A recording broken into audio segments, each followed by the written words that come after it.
Alors, Monsieur Gaspard Ouedraogo, vous êtes le président du comité de pilotage du Forum Africalia, qui tiendra sa 3e édition en février prochain. Malgré le contexte de crise internationale, on remarque que des forums rythment de plus en plus le quotidien des pays africains. Dites-nous pourquoi la tenue de ces grandes messes est fondamentale sur le continent. Je pense que ce qu'il faut faire remarquer est que la gouvernance économique, quelque part, a pris le devant dans la gouvernance des États. Et l'Afrique ne fait pas exception sur ce plan-là. À partir de ce moment, c'est le secteur privé qui devient un acteur majeur, appelé à pouvoir créer les conditions de la croissance, les conditions de la création de richesses. Et de ce point de vue-là, il n'y a pas de doute que c'est dans le partenariat nord-sud ou partenariat sud-sud que peuvent se créer les conditions de développement de l'activité commerciale à travers les échanges et la création de richesses par l'activité des PME-PMI. Alors pour sa 3e édition, le Africalia abritera au moins 400 entreprises, dont 240 du continent africain et 160 du reste du monde. Quelle est l'orientation cette année du Forum Africalia ? L'orientation est que nous voulons d'abord, accentuer notre effort sur le continent, notamment en direction de l'Afrique centrale. Nous avons signé des protocoles d'accord avec les 2 Congos, la RD Congo et le Congo-Brazzaville. Nous avons une mission de prospection en Afrique du Sud. Nous voulons aussi qu'au niveau de la CEDEAO, notamment des pays comme le Nigeria et le Ghana, nous puissions les sensibiliser pour la participation au forum. Vous savez que la CEDEAO, l'Union économique des États de l'Afrique de l'Ouest, cette organisation a fait adopter par les chefs d'État un tarif extérieur commun, créant ainsi une union douanière de facto de 300 millions d'habitants ou 300 millions de consommateurs, c'est selon. Et il va de soi que ça c'est un atout majeur que la sous-région représente à travers cette décision-là et qui peut donner des motifs supplémentaires aux investisseurs de venir à ce forum-là. Nous voulons aussi à l'ouverture du forum mettre la lumière sur 2 projets. Ça c'est pour le Burkina Faso. Le pôle de croissance de Bagré, qui est un projet d'agro-industrie qui est organisé donc dans la partie est du Burkina Faso, en aval d'un barrage autour duquel des périmètres ont été aménagés. Et donc ça c'est offert à tous les investisseurs d'Afrique et du monde qui veulent donc investir dans le domaine de l'agro-business. L'autre projet c'est le nouvel aéroport de Ouagadougou, l'aéroport de Donsin, qui est un projet extrêmement important et sur lequel là aussi on veut attirer l'attention des investisseurs qui peuvent être intéressés. Sur ce projet-là. Construction de ce nouvel aéroport. Voilà, tout à fait. Une 3e édition encore une fois à Ouagadougou. Qu'est-ce qui motive ce choix cette fois-ci ? Nous avons, puisque dans l'idée de création du forum, nous souhaitions que ce forum-là puisse être tournant, au moins pour les pays de l'UMOA. Nous étions en négociation avec la Côte d'Ivoire pour organiser le forum. Malheureusement, le président de la Chambre de commerce, malheureusement ou heureusement, le président de la Chambre de commerce de Côte d'Ivoire est rentré au gouvernement, le président Billon. Et donc c'est cela qui a fait que cette fois-ci, on n'a pas pu déplacer le forum dans un autre pays, sinon la Côte d'Ivoire était candidate. Alors, quel bilan faites-vous d'Africalia depuis sa création ? Le bilan que nous faisons s'élabore autour de la satisfaction que nous avons notée de tous les participants au premier et au deuxième forum. Sur le sondage que nous avons fait immédiatement après le forum, nous avons eu 90% de satisfaction et le même taux de participants désireux de venir au prochain forum. Lorsque nous avons essayé d'aller plus loin pour quantifier les accords qui ont été signés, les participants, les chefs d'entreprise étaient beaucoup plus réticents à donner des informations et cela peut se comprendre. Néanmoins, nous pensons qu'avec Futuralia, dont nous nous sommes inspirés pour créer Africalia, nous pourrons arriver à avoir des outils de mesure justement de ces disons du chiffre d'affaires qui se dégage de ces rencontres-là. Mais pour l'instant, les participants sont réticents à donner les informations. Alors, ce que je peux comprendre. De votre point de vue, Africalia est un succès. Qu'est-ce qui fait justement la réussite de ce forum?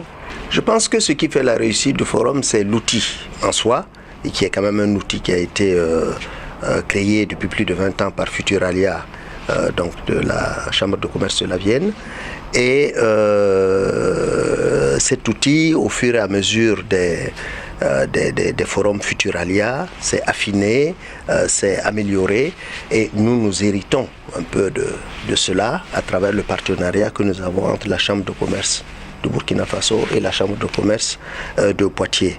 Et nous avons aussi fait un grand effort au niveau de la formation de nos cadres, les employés de la Chambre de commerce, pour la maîtrise du logiciel qui permet l'inscription en ligne des participants et qui nous permet, un mois avant le forum, d'ouvrir le catalogue, d'avoir la liste de tous les participants et de permettre à ces participants de se choisir pour avoir les 15 rendez-vous qui sont offerts, le package de 15 rendez-vous qui sont offerts pendant les 48 heures pour chaque participant.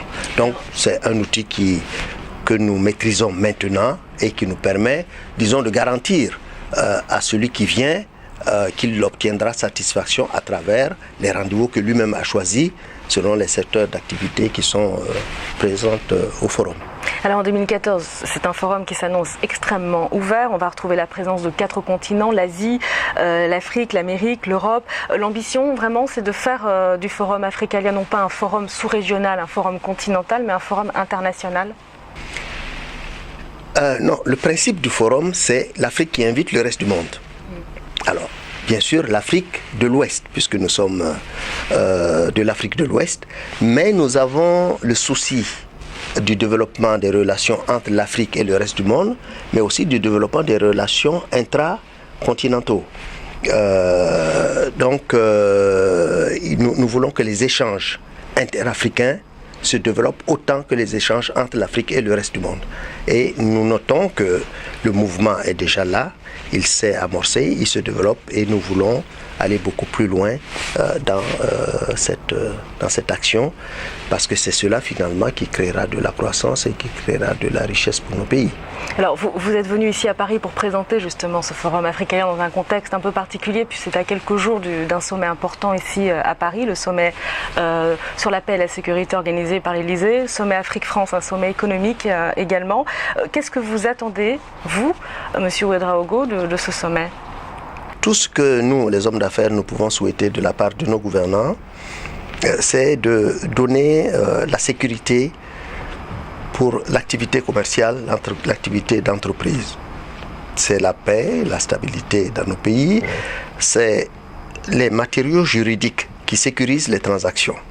Vous voyez que lorsqu'il y a des litiges sur le plan commercial, les décisions puissent être rendues, disons, avec une relative célérité, et surtout que le droit soit dit.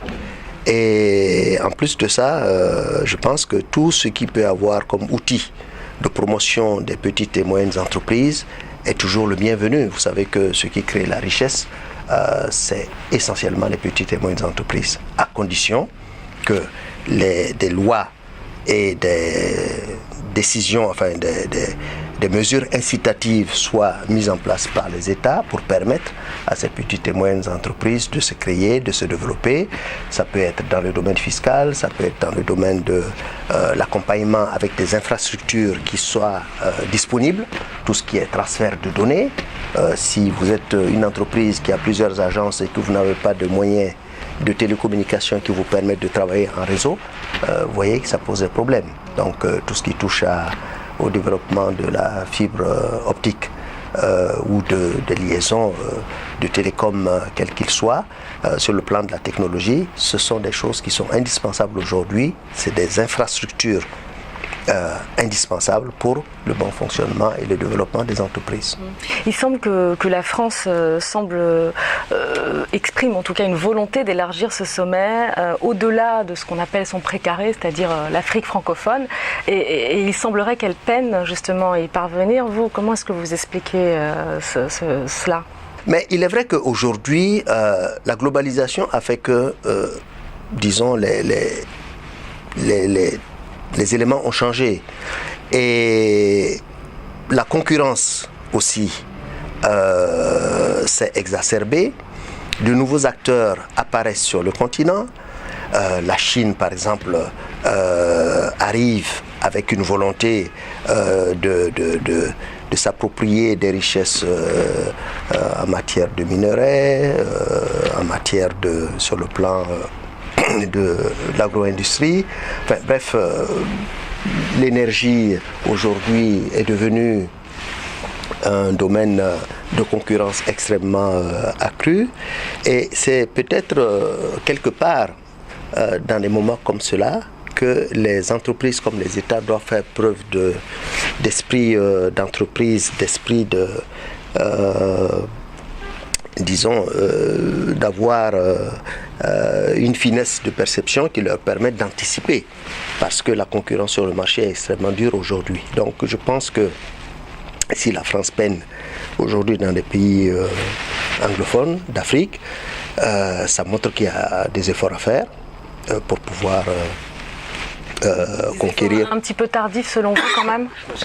Des efforts un petit peu tardifs selon vous ? Non, il n'est jamais trop tard. Je pense que la France a aussi l'avantage d'avoir une bonne connaissance du continent, d'avoir des réseaux qui lui permettent, disons, de discuter et d'entreprendre des contacts avec les États et de pouvoir développer un partenariat beaucoup plus profitable, surtout dans ces moments de crise. Mais de votre point de vue, tout à l'heure vous parliez des partenariats nord-sud, du partenariat sud-sud.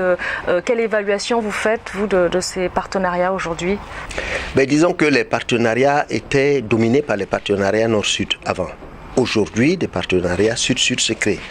Lorsque je regarde par exemple dans le cas de notre continent, entre le Maghreb et l'Afrique subsaharienne, de grands échanges sont en train de se développer actuellement. Lorsque nous avons tiré un peu les leçons de Africalia 2010 et 2012, nous nous sommes aperçus que des pays comme le Maroc et la Tunisie étaient extrêmement entreprenants sur le plan de la conquête des marchés subsahariens. Donc je crois que là il y a des choses qui se passent et que nous observons et certainement que ça va continuer.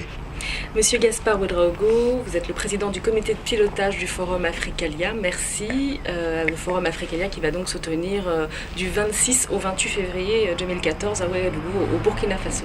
Oui, tout à fait. Je vous remercie.